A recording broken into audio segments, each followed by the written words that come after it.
मैं कहूँगा कि मैं दोनों ही प्रकार के लोगों का संयोग हूँ।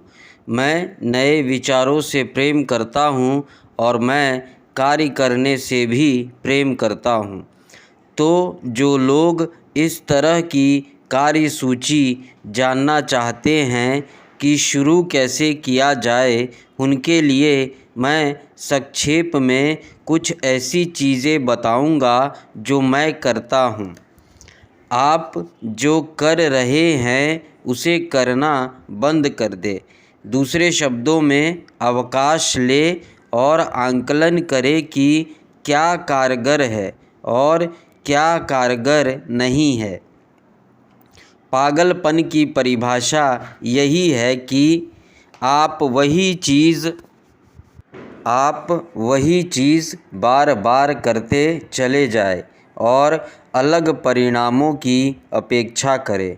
जो कारगर या सफल नहीं हो रहा है उसे करना छोड़ दें और किसी नई चीज़ की तलाश करें।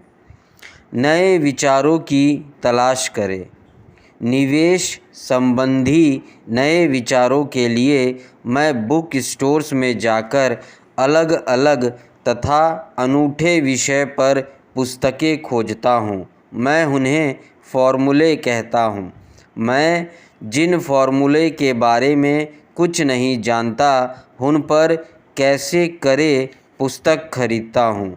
मिसाल के तौर पर, एक बुक स्टोर में मुझे जोएल मास्कोविट्ज़ की पुस्तक द 16% सॉल्यूशन मिली। मैंने पुस्तक खरीद कर पढ़ी और अगले गुरुवार को मैंने ठीक वैसा ही किया जैसा पुस्तक में बताया था। ज़्यादातर लोग कदम नहीं उठाते हैं या फिर वे किसी दूसरे की बातें सुनकर उस नए फॉर्मूले पर अमल नहीं करते हैं जिसका उन्होंने अध्ययन किया था। मेरे पड़ोसी ने मुझे बताया कि 16% का फॉर्मूला क्यों कारगर नहीं होगा। मैंने उसकी बात इसलिए नहीं सुनी क्योंकि उसने कभी यह काम नहीं किया था। किसी ऐसे व्यक्ति को खोजें जो वह काम कर चुका हो जिसे आप करना चाहते हैं। उन्हें लंच पर ले जाएं और उनसे सलाह मांगें तथा कारोबार के गुण पूछें। 16% टैक्स लिएन सर्टिफिकेट्स के लिए मैं काउंटी के टैक्स ऑफिस गया। वहाँ मुझे एक सरकारी कर्मचारी मिली जो वहाँ काम करती थी। मुझे पता चला कि वह भी टैक्स लिएंस में निवेश करती थी। तुरंत मैंने उसे लंच पर आमंत्रित कर लिया। उसने रोमांचित होकर मुझे अपना सारा ज्ञान और पूरी प्रक्रिया बता दी। लंच के बाद उसने शाम तक मुझे वे जगह दिखाई जहां मैं इस तरह का सौदा कर सकता था।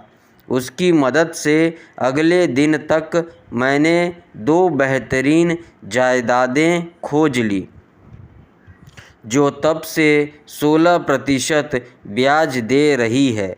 पुस्तक पढ़ने में 1 दिन लगा, कार्य करने में 1 दिन, लंच में 1 घंटा और 2 बेहतरीन सौदे हासिल करने में 1 दिन लगा। कक्षाओं में जाएं, पढ़ें और सेमिनारों में शिरकत करें। मैं अखबारों और इंटरनेट पर नई तथा रोचक कक्षाओं की खोज करता हूँ जिनमें से कई मुफ्त या सस्ती होती है। मैं जो सीखना चाहता हूँ उस विषय पर आयोजित होने वाले महंगे सेमिनारों में भी जाता हूँ और उनकी फ़ीस चुकाता हूँ। मैंने जो कोर्स किए हैं उन्हीं की बदौलत मैं दौलतमंद बना हूँ और नौकरी की ज़रूरत से आज़ाद हूँ। मेरे कुछ दोस्त ऐसी कक्षाओं में कभी नहीं गए बल्कि मुझे हतोत्साहित करते हुए बोले कि मैं अपने पैसे बर्बाद कर रहा हूँ। वे आज भी वही पुरानी नौकरी कर रहे हैं। बहुत सारे प्रस्ताव दें। जब मैं रियल इस्टेट खरीदना चाहता हूँ तो मैं कई जायदादें देखता हूँ और सामान्यतः एक प्रस्ताव या पेशकश लिख देता हूँ। अगर आप नहीं जानते कि सही प्रस्ताव क्या होना चाहिए तो मैं भी कहाँ जानता हूँ। यह तो रियल इस्टेट एजेंट का काम है।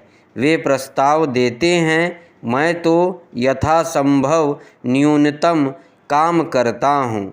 मेरी एक मित्र चाहती थी कि मैं उस अपार्टमेंट हाउसेस खरीदना सिखाऊं।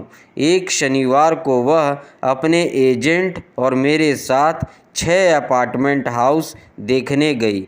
4 बेकार थे लेकिन 2 अच्छे थे। मैंने सभी 6 पर प्रस्ताव लिख दिए जिनमें मालिकों की मांग कीमत से आधी की पेशकश की गई थी।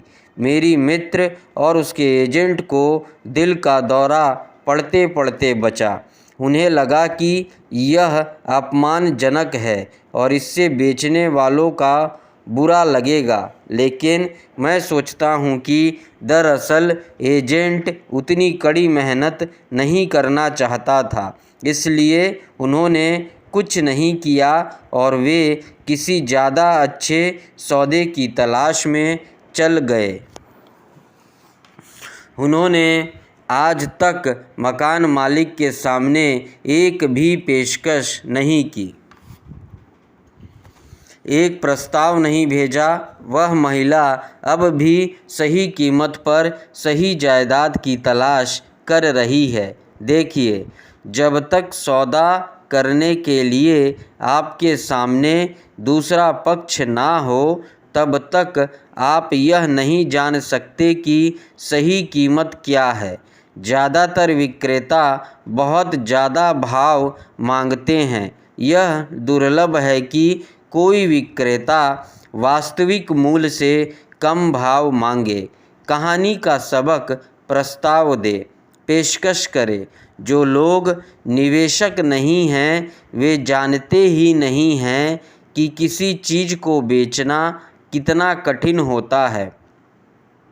मेरे पास रियल इस्टेट का एक प्लॉट था जिसे मैं महीनों से बेचना चाहता था। मैं किसी भी तरह के प्रस्ताव को स्वागत करता।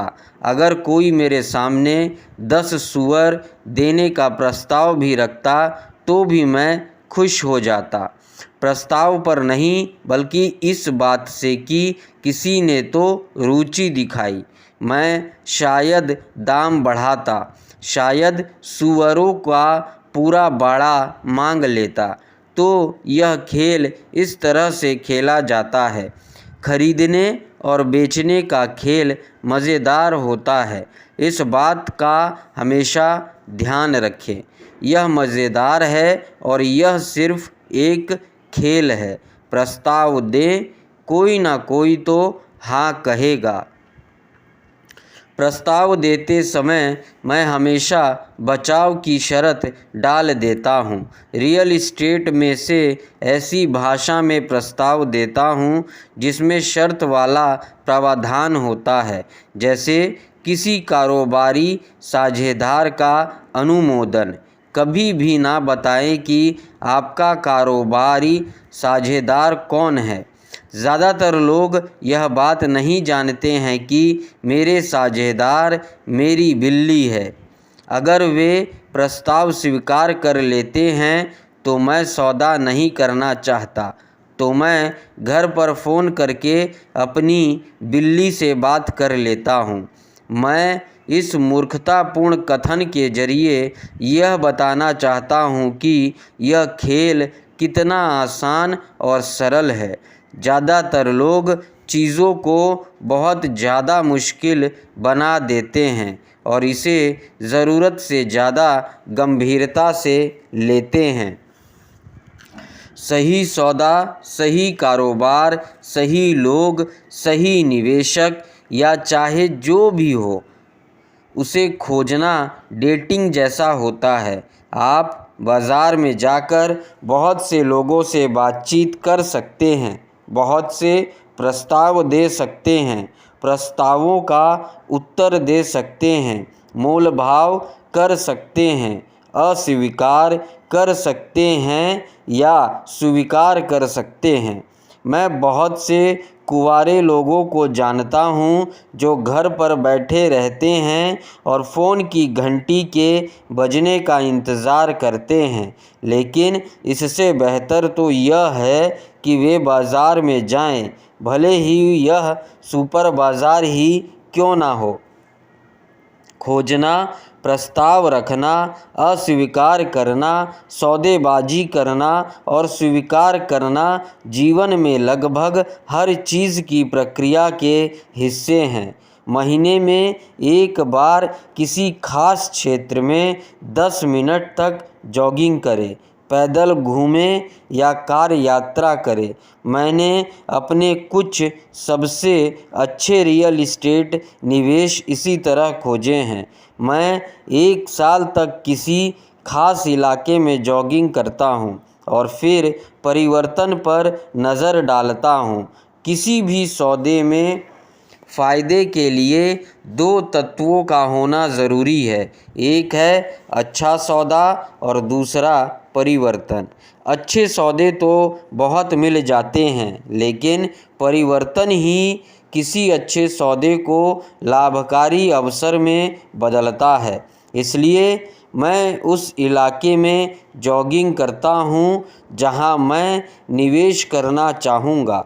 बार बार वहीं से गुज़रने की वजह से मुझे छोटे छोटे परिवर्तन भी नज़र आ जाते हैं।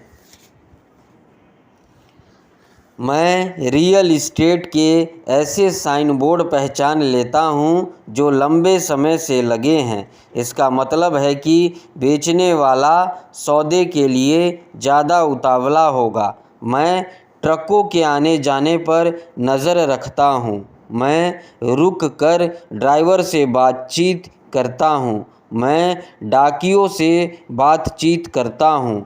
किसी इलाके के बारे में उन्हें इतनी जानकारी होती है कि अचरज होता है। मैं कोई बुरा इलाका खोजता हूँ, ख़ास तौर पर एक ऐसा इलाका जहाँ किसी खबर की वजह से सभी लोग दूर चले गए हैं। कई बार तो मैं 1 साल तक बेहतरी के लक्षणों का इंतज़ार करता हूँ। मैं रिटेलर्स, ख़ास तौर पर नए दुकानदार से बात करता हूँ और पता लगाता हूँ कि वे वहाँ क्यों आए हैं। इसमें महीने में सिर्फ कुछ मिनट ही लगते हैं और मैं इसे तब करता हूँ जब मैं कोई दूसरा काम कर रहा होता हूँ, जैसे व्यायाम या स्टोर आते जाते समय। सभी बाज़ारों में सौदों की खरीदारी करें। उपभोक्ता हमेशा गरीब रहेंगे।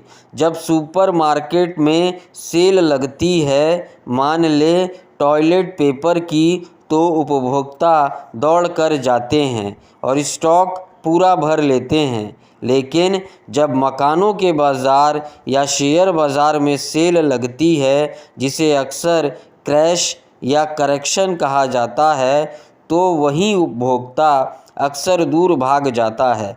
जब सुपरमार्केट अपने भाव बढ़ाता है तो उपभोक्ता किसी दूसरी जगह खरीदारी करने जाता है, लेकिन जब मकान का बाज़ार या शेयर बाज़ार अपने भाव बढ़ाता है तो वही उपभोक्ता अक्सर दौड़कर अंदर जाता है और ख़रीदारी करने लगता है।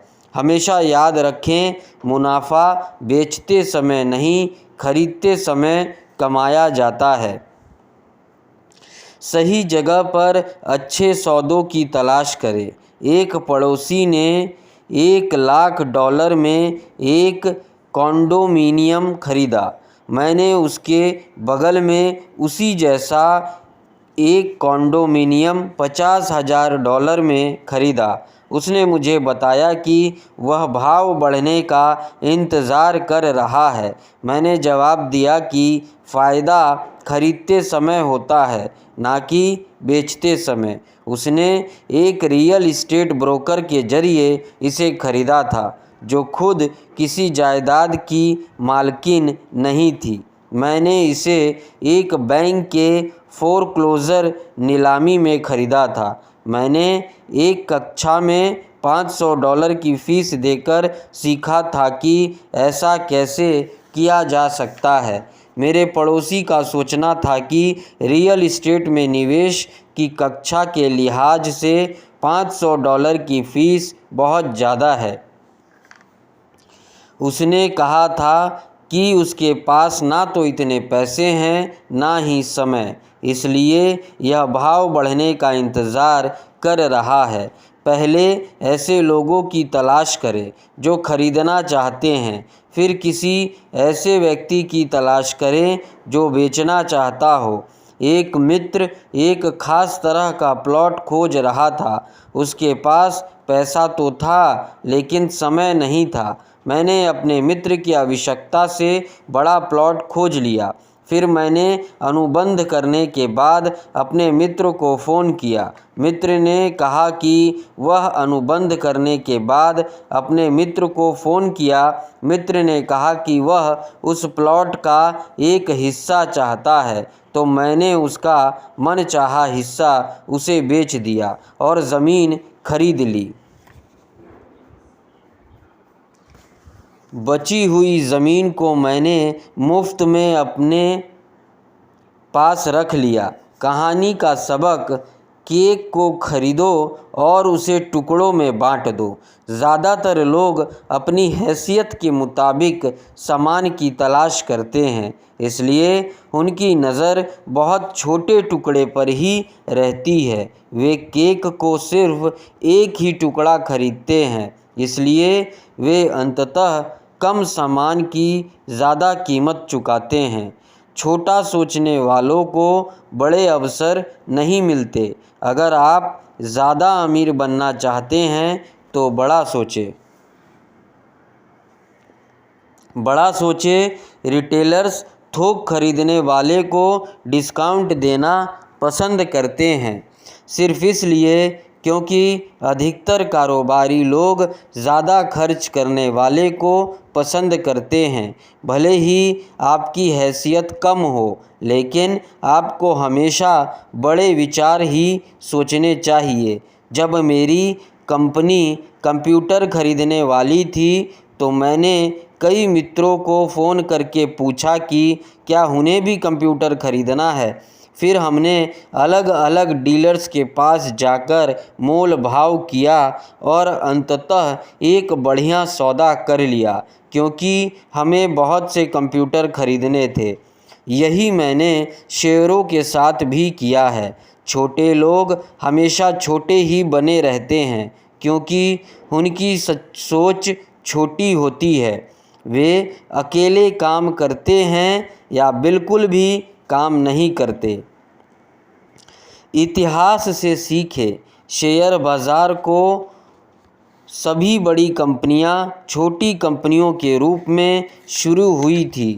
कर्नल सैंडर्स जब तक अमीर नहीं बने, जब तक कि 60 साल की उम्र में उन्होंने अपना सब कुछ नहीं गंवा दिया।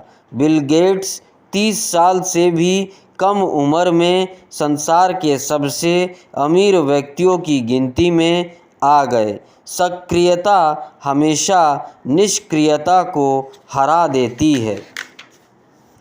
ये वे चंद चीज़ें हैं जो मैंने अवसरों को पहचानने के लिए की है और जिन्हें मैं अब भी करता हूँ। महत्वपूर्ण शब्द हैं कि है और करता हूँ, जैसे इस पुस्तक में कई बार दोहराया गया है। संपत्ति का पुरस्कार पाने से पहले आपको कर्म करना होगा। अभी से ही काम में जुट जाएं। अध्याय 9 ये कहता है कि और ज़्यादा चाहिए तो यह करें। नए विचारों की तलाश करें। किसी ऐसे व्यक्ति को खोजें जो वह कर चुका हो जो आप करना चाहते हैं। कक्षाओं में जाएं, पढ़ें और सेमिनारों में जाएं। बहुत सारे प्रस्ताव दें। 1 महीने में एक बार निश्चित इलाके में 10 मिनट तक जॉगिंग करें। पैदल घूमें या कार से जाएं ताकि उस मोहल्ले के रियल एस्टेट की जानकारी आपके पास हो। सभी बाज़ारों में अच्छे सौदों की तलाश करें। अच्छे सौदों की तलाश सही जगह पर करें। कुछ अंतिम विचार। मैं आपको आखिरी विचार बताना चाहूँगा। यह पुस्तक लिखने के पीछे एक खास उद्देश्य था। उसी उद्देश्य की वजह से यह पुस्तक सन 2000 से लेकर आज तक बेस्ट सेलर बनी हुई है। उद्देश्य यह था कि हम अपनी वित्तीय बुद्धि बढ़ाकर ज़िंदगी की आम समस्याओं को सुलझा सकते हैं। वित्तीय प्रशिक्षण के बिना हम उन्हीं घिसे पिटे फॉर्मूलों के सहारे ज़िंदगी काट देते हैं। कड़ी मेहनत करो, बचत करो, उधार लो और बहुत ज़्यादा टैक्स चुकाओ। आज हमें ज़्यादा समझदारी की पहले से भी अधिक ज़रूरत है। मैं नीचे दी गई कहानियों को वित्तीय समस्याओं के अंतिम उदाहरण के रूप में प्रस्तुत कर रहा हूँ, जिससे आज कई युवा परिवार जूझ रहे हैं। आप अपने बच्चों के लिए अच्छी शिक्षा का खर्च कैसे उठा सकते हैं और अपने खुद के रिटायरमेंट के लिए पैसे कैसे इकट्ठा कर सकते हैं, इसमें कड़ी मेहनत को नहीं बल्कि वित्तीय बुद्धि के इस्तेमाल की ज़रूरत होती है। मेरा एक मित्र एक दिन अपना दुखड़ा रो रहा था। उसके 4 बच्चों की कॉलेज की शिक्षा के लिए पैसे बचाना कितना कठिन है। वह हर महीने कॉलेज फंड में $300 जमा कर रहा था और अब तक लगभग $12,000 ही इकट्ठा कर पाया था। उसके पास पैसे जोड़ने के लिए 12 साल का समय बचा था, क्योंकि उसका सबसे बड़ा बेटा तब 6 साल का था। उस वक्त फिनिक्स का रियल एस्टेट बाज़ार बड़ी भयानक स्थिति में था। लोग अपने मकान एक तरह से दान दे रहे थे। मैंने अपने मित्र को सुझाव दिया कि वह अपने कॉलेज फंड से कुछ पैसे को डाउन पेमेंट देकर एक मकान खरीद ले। यह विचार उसे कुछ जम गया और हम इस संभावना पर बातचीत करने लगे। उसकी मुख्य चिंता यह थी कि एक और मकान खरीदने के लिए उसे बैंक कर्ज नहीं देगा, क्योंकि उसका कर्ज खिंच चुका था।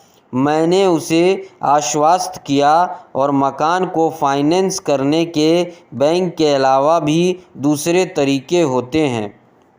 हमने 2 सप्ताह तक एक मकान की तलाश की, एक ऐसा मकान जो उसकी सारी ज़रूरतों को पूरा करता हो। चुनने के लिए बहुत सारे मकान थे, इसलिए ख़रीदारी करने में मज़ा बहुत आ रहा था। आखिर हमें एक बेहतरीन इलाके में 3 बेडरूम और 2 बाथरूम वाला घर मिल गया। मालिक की नौकरी छूट गई थी और वह उसी दिन घर बेचना चाहता था, क्योंकि वह और उसका परिवार कैलिफोर्निया जाकर रहने वाला था, जहां एक और नौकरी इंतज़ार कर रही थी। मालिक अपने मकान के $1,02,000 चाहता था, लेकिन हमने $79,000 का प्रस्ताव रखा। उसने इसे तत्काल मान लिया और 10% डाउन पेमेंट के साथ लोन संभालने के लिए सहमत हो गया। मेरे मित्र को तो बस $7,900 देने पड़े। जैसे ही मकान मालिक ने घर खाली किया, मेरे मित्र ने उसे किराए पर उठा लिया। मॉर्गेज सहित सारे खर्च निकालने के बाद उसकी जेब में हर महीने $125 आने लगे। उसकी योजना यह थी कि वह मकान को 12 साल तक अपने पास रखेगा और हर महीने मिलने वाला अतिरिक्त $125 का उपयोग करके जल्दी से जल्दी बैंक का कर्ज चुका देगा। हमने अनुमान लगाया कि 12 साल में उसके लोन का काफ़ी बड़ा हिस्सा चुक जाएगा और जब तक उसका पहला बच्चा कॉलेज जाएगा तब तक वह हर महीने लगभग $800 कमा रहा होगा। इस दौरान अगर मकान की कीमत बढ़ जाती है तो वह इसे बेच भी सकता है। 3 साल बाद फिनिक्स का रियल एस्टेट बाज़ार बहुत सुधर गया और उस मकान में रहने वाले किराएदार ने मेरे मित्र के सामने इसे $1,56,000 में खरीदने का प्रस्ताव रखा। एक बार फिर उसने मुझसे राय मांगी। मैंने उसे सलाह दी कि वह इसे बेच दे और 1031 टैक्स डेफर्ड एक्सचेंज का उपयोग करे। अचानक उसके पास $80,000 अतिरिक्त आ गए। मैंने ऑस्टिन टेक्सास में एक और मित्र को फ़ोन किया जिसने इस टैक्स पूर्व के मुनाफे को एक मिनी स्टोरेज वेयरहाउस में लगा दिया। 3 महीने के भीतर उसे हर महीने लगभग $1,000 के चेक मिलने लगे जिससे वह कॉलेज फंड में जमा करने लगा। 2-3 साल बाद मिनी वेयर हाउस बिक गया और उसे बिक्री की राशि में से लगभग $3,30,000 का चेक मिला। उसने यह राशि एक नए प्रोजेक्ट में लगा दी जो हर महीने $3,000 से ज़्यादा की आमदनी देती थी, जो एक बार फिर कॉलेज फंड में जा रही थी। अब उसे पूरा विश्वास है कि वह अपना लक्ष्य आसानी से हासिल कर लेगा। शुरू करने के लिए सिर्फ $7,900 और थोड़ी सी वित्तीय बुद्धि की ज़रूरत पड़ी। उसके बच्चे अब उस शिक्षा का खर्च उठा पाएंगे जो वे चाहते हैं और इसके बाद रिटायरमेंट के लिए वह उस निहित संपत्ति का उपयोग करेगा जो उसने कॉर्पोरेशन की कानूनी सुरक्षा में रखी हुई है। इस सफल निवेश रणनीति की वजह से वह जल्दी रिटायर हो सकेगा। यह पुस्तक पढ़ने के लिए धन्यवाद। मुझे उम्मीद है कि इससे आपको इसके बारे में कुछ जानकारी मिली होगी कि पैसे की शक्ति का इस तरह इस्तेमाल कैसे किया जाए ताकि पैसा आपके लिए काम करे। आज तो जिंदा रहने के लिए भी पैसे की समझ ज़रूरी है।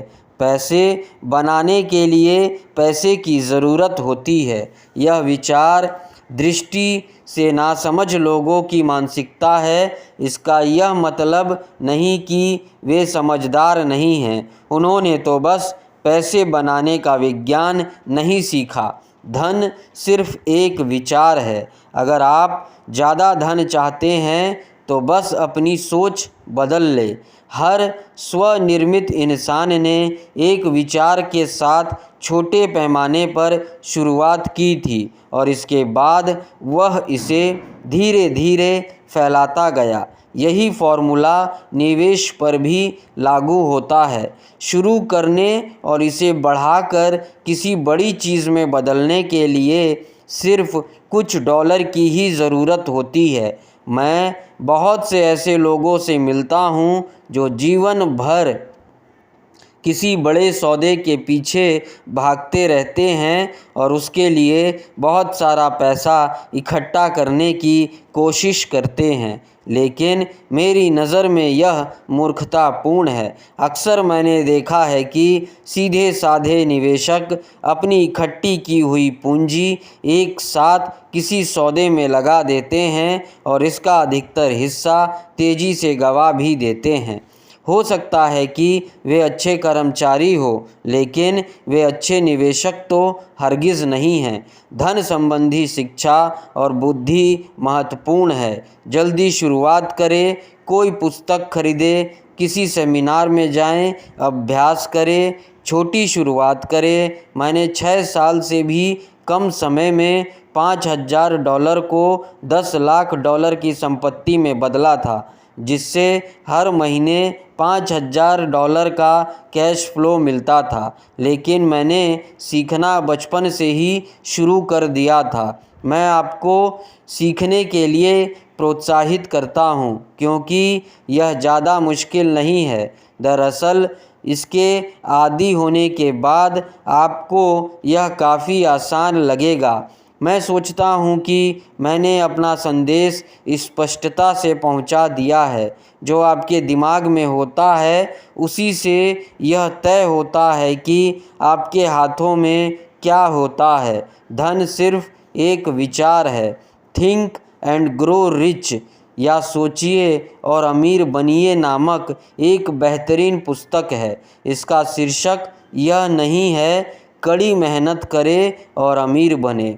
यह सीखे कि पैसे से अपने लिए कड़ी मेहनत कैसे कराई जाए, और इसके बाद आपका जीवन ज़्यादा आसान तथा सुखद होगा। आज इस बात की ज़रूरत है कि आप सुरक्षात्मक ना खेलें, चतुराई से खेलें। 3 प्रकार की आय। अकाउंटिंग के संसार में 3 अलग अलग प्रकार की आय होती है: अर्जित या सामान्य रूप से कमाई गई, पोर्टफोलियो और निष्क्रिय।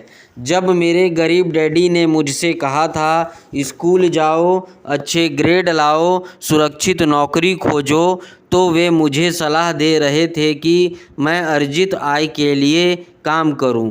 जब मेरे अमीर डैडी ने मुझसे कहा था, अमीर लोग पैसे के लिए काम नहीं करते, वे अपने पैसे से अपने लिए मेहनत कराते हैं, तो वे निष्क्रिय आय और पोर्टफोलियो आय के बारे में बात कर रहे थे। ज़्यादातर मामलों में निष्क्रिय आय रियल एस्टेट निवेशों से प्राप्त होती है। पोर्टफोलियो आय शेयर और बॉन्ड्स जैसी कागज संपत्ति से प्राप्त होती है। अर्जित नहीं, बल्कि पोर्टफोलियो आय ही वह आय है जिसकी बदौलत बिल गेट्स संसार के सबसे अमीर लोगों में शामिल हैं। अमीर डैडी कहा करते थे, अर्जित आय को जल्दी से जल्दी निष्क्रिय आय या पोर्टफोलियो आय में बदलने की योग्यता ही दौलतमंद बनने की कुंजी है। वे कहते हैं, अर्जित आय पर सबसे ज़्यादा टैक्स लगता है, सबसे कम टैक्स निष्क्रिय आय पर लगता है। इस वजह से भी आपको अपने पैसे से अपने लिए कड़ी मेहनत कराना चाहिए। आपका पैसा जिस आय के लिए कड़ी मेहनत करता है, सरकार उस पर कम टैक्स लगाती है। सरकार ज़्यादा टैक्स तो उस आय पर लगाती है जिसके लिए आप कड़ी मेहनत करते हैं। मेरे दूसरे पुस्तक rich dad cash flow quadrant में मैंने 4 प्रकार के लोगों का उल्लेख किया है जिनसे कारोबारी संसार बनता है। वे हैं ई कर्मचारी, S self employed, B business मालिक और आई निवेशक। ज़्यादातर लोग ई या एस बनना सीखने के लिए स्कूल जाते हैं। कैश फ्लो क्वाड्रेंट इन 4 प्रकार के लोगों की मूल भिन्नताओं के बारे में लिखी गई है। उसमें यह भी बताया गया है कि लोग अपना क्वाड्रेंट कैसे बदल सकते हैं। वास्तव में हमारे ज़्यादातर प्रोडक्ट्स बी और आई क्वाड्रेंट्स के लिए ही बनाए गए हैं।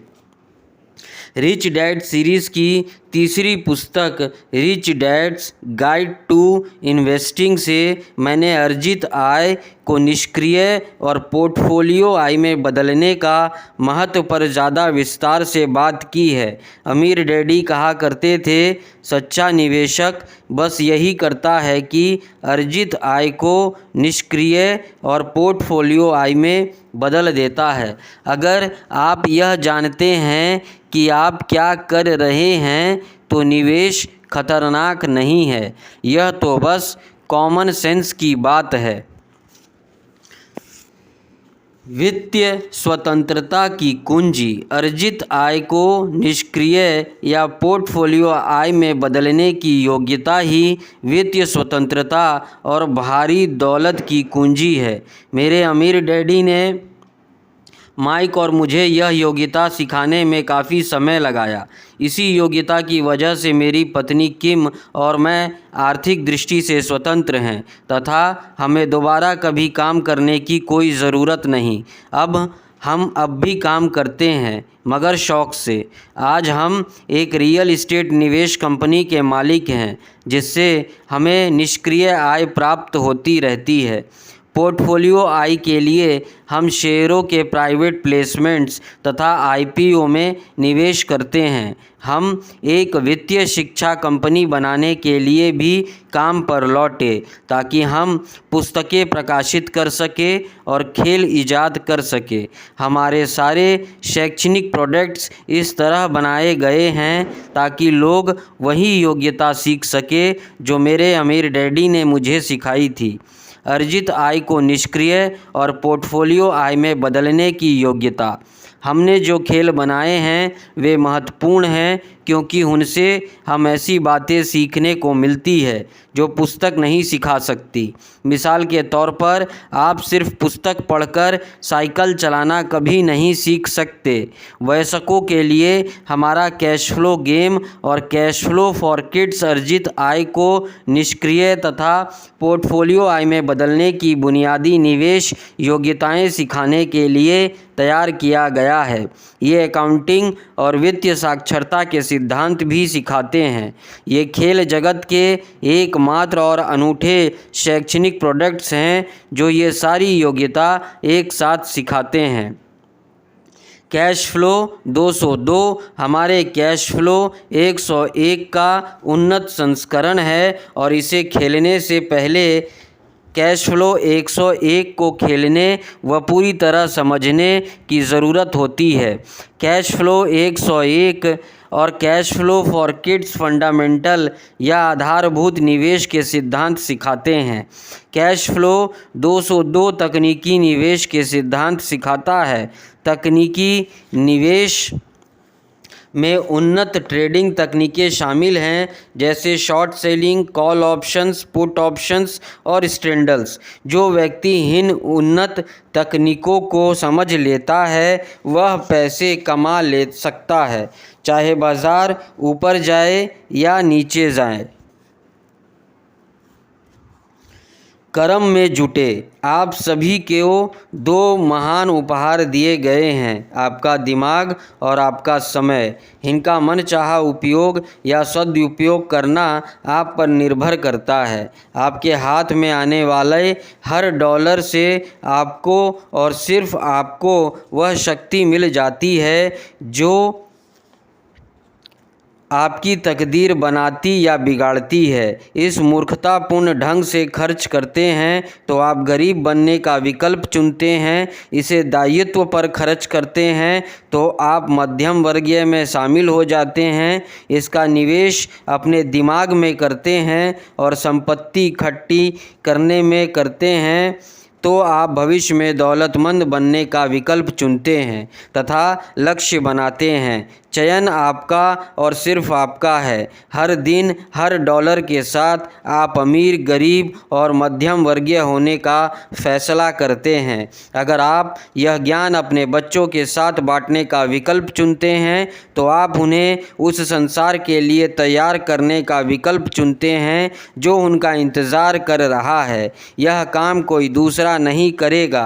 आपका और आपके बच्चों का भविष्य उन विकल्पों से तय होगा जिन्हें आप आने वाले कल में नहीं बल्कि आज चुनते हैं। मेरी कामना है कि आपके पास बहुत सी दौलत हो और ज़िंदगी नामक महान उपहार से आप बहुत सा सुख भोगे। Robert Kiyosaki. अध्ययन तंत्र, कुछ अंतिम विचार।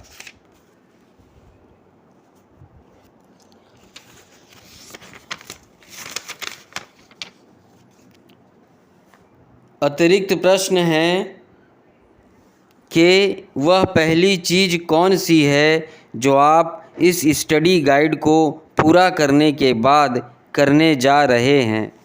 आप किस चीज़ का इंतज़ार कर रहे हैं।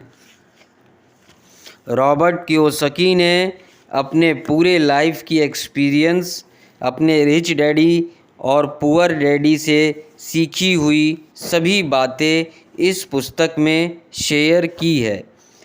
पैसों के बारे में अमीर लोग अपने बच्चे को ऐसा सिखाते हैं जो गरीब और मध्यम वर्ग के माता पिता अपने बच्चे को नहीं सिखाते हैं। आज की दुनिया में इस ज्ञान का होना बेहद ज़रूरी है। सबक: अमीर लोग पैसे के लिए काम नहीं करते। आर्थिक साक्षरता आनी चाहिए। अध्याय 3 में आपने देखा था कि अपने खुद के काम पर ध्यान केंद्रित करें। 4 टैक्स का इतिहास और कॉर्पोरेशंस की शक्ति। अध्याय 5 अमीर लोग पैसों का आविष्कार करते हैं। अध्याय 6 में हमने देखा कि सीखने के लिए काम करें, पैसों के लिए काम ना करें। अध्याय 7 बाधाओं को पार करना। 8 शुरुआत करना। 9 और ज़्यादा चाहिए तो यह करें। इस तरह अध्याय 9 में रॉबर्ट टी कियोसाकी ने अपने जीवन के सभी एक्सपीरियंस इस पुस्तक में शेयर किए। इसी प्रकार ये पुस्तक रिच डैड और पुअर डैड इस एपिसोड में ख़त्म हो रहा है।